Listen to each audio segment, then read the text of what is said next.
What up, dark ladies, penguins, just happen to be watching this program. My name is Envy Adams, and I'm just here to claim what's mine.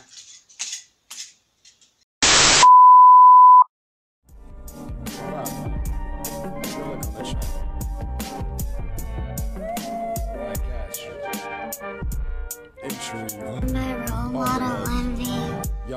So, thank you very much for joining me. Again, my name is Envy Adams. Jimmy is off tonight. She decided because this episode revolved around a twin, it was a great idea for me to tag in and go ahead and review Season 2, Episode 9 of Claws. And I'm glad she did. Greatly enjoyed this episode. We have a lot to go over.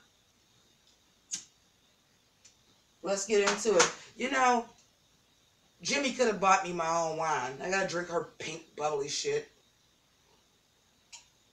But she did buy me a lovely glass. Thanks, sis. So anyway, let's get into it. First of all, Jimmy would kill me if I didn't say, give her props, give her motherfucking props. Because didn't she say that Paulie killed her sister? Didn't she say that? Didn't she tell y'all that? Did she not also tell you that some kind of way Hank was going to die? She said that too. My sister is really good with the foreshadowing of shit. Her motherfucking predictions be on point. Let's see if I can do as well. But let's go ahead and get into the episode. So Roller was teaching Desna how to shoot at the gun range. And then they have this moment. Desna, I don't know what I would do if something happened to you. And they get it on right there at the gun range. And I was fucking living. It's not just Jimmy that wants Roller and Desna together. I do too. And I was ecstatic. I cannot wait for my good sis. Jimmy! Okay, she's giving me the thumbs up. She over there directing. She giving me the thumbs up. Yes, we love it. We love it. We love it. So we see Polly. She wakes up. Marnie done ran off back to her mother, quoting Malcolm X in the letter and whatnot. Her and that Nation of Islam just kills me, and that was a storyline that actually went absolutely nowhere. That she was in the Nation of Islam, but I'll allow it because it's Claws. Who knew Polly had asthma? That was something new we found out. We found out a whole lot about Polly. This was Polly's episode, and I'm pretty sure this is probably the episode that they are going to submit for Polly to be nominated for an Emmy. If y'all don't know how that works, when you're nominated for an Emmy for like Best Actress or something, you submit like 2 episodes. They're definitely going to submit this for Polly for Best Supporting Actress, hands down, because she's playing what we thought was 2 people. We didn't know that her twin was a figment of her imagination, not at first. We really thought the bitch showed up. And I was wondering, she don't got no accent or nothing, Jesus. What is going on? How come is the sister a con artist too? No, she just imagined that if her sister was alive, she would be better off than her. That she would look a little bit more normal. She would work somewhere in a business suit, because she even said, like, I work all the time. She brings up the parents. Don't you want to know what I'm doing? They played this so good. I want to get into something that you guys know that Jimmy hates,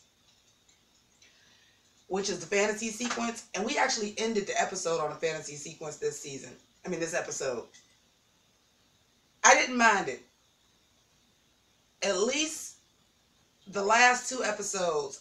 First with Bryce, because he was morphined out on her because she's in the hospital having a psychotic break and she's seeing the sister. At least these fantasy sequences made sense.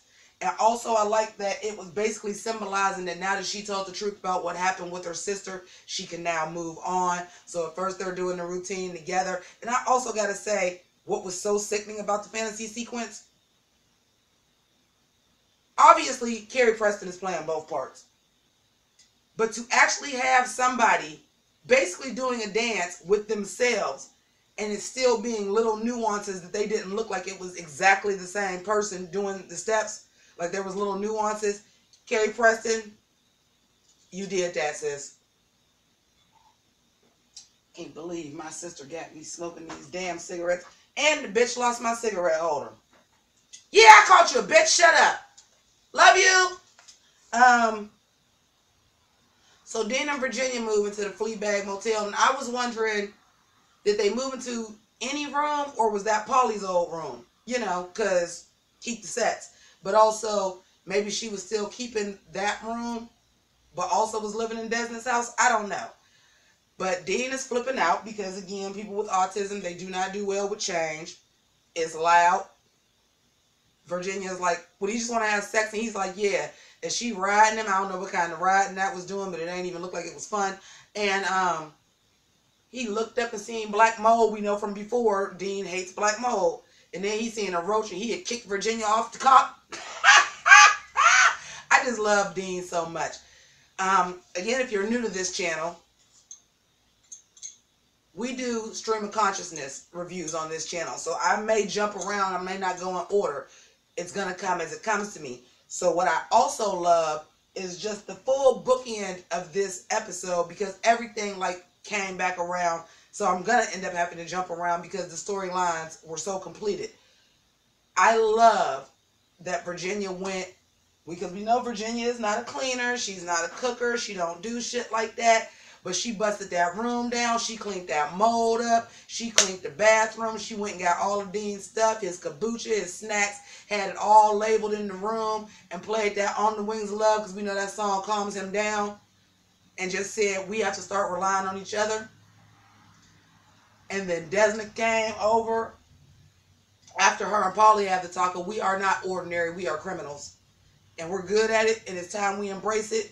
With that being said, she realizes she does not want Dean around that, goes to him and says, I am proud of you, Dean. I am proud of you, and you're right. I'm proud of you for moving out. He smiles and he says, are you still getting married to Dr. Reval? She says, yes, it's the only way out of this situation. He says, I want to give you away. I don't know where I can pretend to. That was so touching, because I don't know why none of us ever thought about that. Why wouldn't Dean be the one giving her away? And why did it take so just now for us to figure that out? But that was so beautiful. Like, they really are a family. And that's what the theme of this season is really family. Because let's move on to Husser and the Bryces.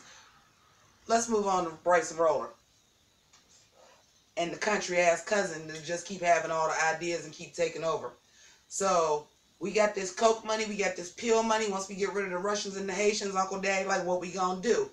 He ain't paying Roller attention with none of Roller's ideas.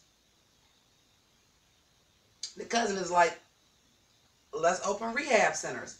We get the pill kids coming and going.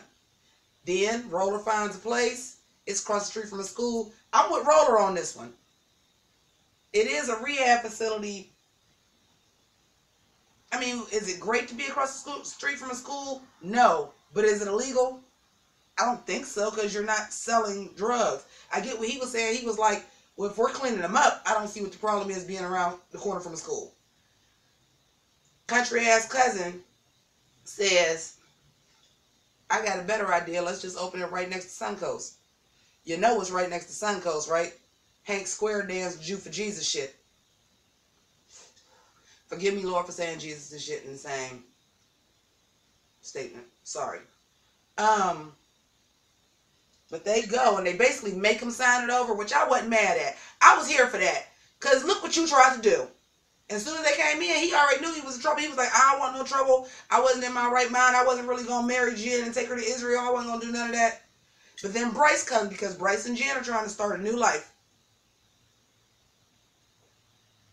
After they get him to sign, Roller was going to blow that head off anyway. Like, do you know what you did to my brother? We finally, for those of y'all that didn't let me break it down for you, we finally got out the family dynamic. Uncle Daddy was the father's best friend, but Bryce and Roller are blood brothers. So Roller is like, and Roller is the, I think it's Roller, and Roller is the younger brother. Roller is the younger brother. I'm like that with my sister. I fuck somebody up over my sister. I'm not talking about Jimmy. I'm talking about my real, our real actual sister. And she's the older sister. I fuck somebody up. So I felt Roller. Roller was like, shit, I got you right now. Dude, Thanks for signing it over. I'll still blow your brains out. And Bryce is like, no, because Bryce is trying to really lead that life and go back to him and Jim being a happy family unit where they wasn't in all this shit. And that motherfucker said, that was so nice of you for letting me live after I tasted your white sweet pussy. Oh, you deserve to die. You deserve to die. And Bryce said, oh, you didn't initially. And Bryce killed him with an ink pen. The pen that he got from the bank after they turned down the loan. That part was hilarious. That they wasn't giving them the loan. And Uncle Daddy and Roller both give him a huge stack of money and was like, you got your, they realize it. Bryce ain't built for this. Even though, he killed that man, you had to do what you had to do. And you tried to embarrass him in front of, like, his people, too. You got to go. So they was like, don't worry about it, Bryce. We'll get this cleaned up. Don't you worry. And they gave him the money to go ahead and move to Tampa. I thought that was beautiful. Everything was about family this episode, and I was here for it. The black Amex. So they go to try on wedding dresses, and they like, it's fake. But shit, you got the black Amex. Let's go ahead and get in the 1% room where all the dresses is $5,000. Let's go in. We got a little... Those sequences I missed from season 1 where they used to do stuff like that in season 1. I would rather have just them having a good time like girlfriends would instead of these fantasy sequences. So that was a nice throwback. I don't care what nobody say. Quiet Ann was motherfucking killing them in that blue tux. With the blue jacket and the white pants. Quiet Ann was killing them in that tux. I said, yes, bitch. Yes. And then here come Mother Ruval. Well, where's the dress I sent you? And this is ridiculous. This is inappropriate. You go try on this dress. Oh, bitch, I know we trying to get over and this is the motherfucking plan, but I'd have cussed her ass the fuck out. Listen here, ma'am. I understand that's your son, but I'm marrying him. And this is my bachelorette party and we gonna do what we do. You ain't have to come with your cripple ass. Put that in your pipe and smoke it. But anyway, she goes and puts on this dress and everybody has this moment of Desna actually being in the wedding dress because this is the closest thing that Desna is going to have to a wedding. Or so we think, because my prediction is, I don't know what Jimmy's is, but my prediction is before this is all said and done, Roller and Desna get married. Because Roller is still married to the Russian girl. But that's all going to change in the finale because I don't think we get Zlata after this. Even though Desna found out, oh, these is the assets he got. You sure that's it? And they were showing how much shit he had. And how much money he really worth. She like, shit. Well, Zlata, you can have this. But I'm keeping the rest. And with Uncle Daddy and the Hustlers and Roller and them on board, she might take out Revolve. And then the Dixie Mafia take her out. And I'm here for it. I hope that prediction is correct too. I'm here for it. It's all the way live. And I hope that's what happens. Let me see. Yeah, when Roller was talking to Desna, talking about why y'all got that look in their eye. I just love their dynamic. I do. I don't care. You got that look in your eye too. Talking about some mind your business, Roller. This is my business. Just because what happened this morning don't make me your business, boo. And he said, I'm just here to take back what's mine. I was like, Zaddy! Oh! I need a Roller in my damn life. I need a Roller in my life. I need that dude. That's the dude I need in my life. Huh? Jimmy said he better have a twin too because she need one too. You so fucking stupid. Anyway, but Paulie snapped. She had a psychotic episode, you guys. We already basically talked about Paulie's storyline. But they did that. I really enjoyed this episode. I would have liked to have seen more. But, we got to have something left for the finale. And I am here for it. I'll be watching, but Jimmy will be back to review the finale. So, I want to thank you guys for allowing me to come on and do a review of Claws. Because I really do enjoy Claws. And I never thought I was going to get a chance to review it. But the episode came up. And Jimmy was like, you know what, sis? It's about a twin. Go ahead and do it. So, I want to thank Jimmy for letting me do that. Again, my name is MB Adams. Jimmy would like for me to thank all of her patrons. She greatly appreciates you guys. You do help more than she'll ever be able to express, as well as those who donated to her PayPal. And you'll see that at the end of the screen and who did that this week. Thank you as well to the Pink Ladies and the T-Birds, which I call the Dark Ladies and the Penguins. Thank you as well. There is no JImmiPynk channel without you guys. So we both thank you very much for that. And if you are not a member of the House of Grease, that just means you're not a Pink Lady or a T-Bird. And all you got to do to fix that is click Sailor Jimmy at the end of the video. Yeah, it's still Sailor Jimmy at the end of the video to subscribe. Or also below, you can click subscribe. And while you're down there, click notification bell so that you know when all the rest of the Claws reviews, as well as anything else Jimmy reviews. And hey, sometimes I'm here too.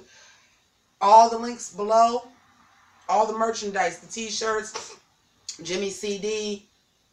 Jimmy, I need a t-shirt. You need to make me an MV t-shirt for sale. Pretty soon, before Drag Race. Speaking of, did y'all see RuPaul get the shout out when Desna had on the wedding sequin jumpsuit and the mother was like, that is for a drag queen, that is for RuPaul. And they was all like, Jim was like, that's a compliment. And then Virginia was like, shit, she be looking fierce, that's a compliment. And anyway, but all of that is on the links below, as well as the PayPal and the Patreon. I got to get some structure together. I'm going to do that for Jimmy, so that we can have some extra perks for the Patreons, get some exclusive videos and stuff going. As y'all know, Jimmy has been having a really rough time, and she's getting it together, but thank you for sticking it out with her. She needed today off, so I'm glad I was able to step in for her. But again, thank you guys for coming on and rocking with your girl. I got to get the fuck up out of here.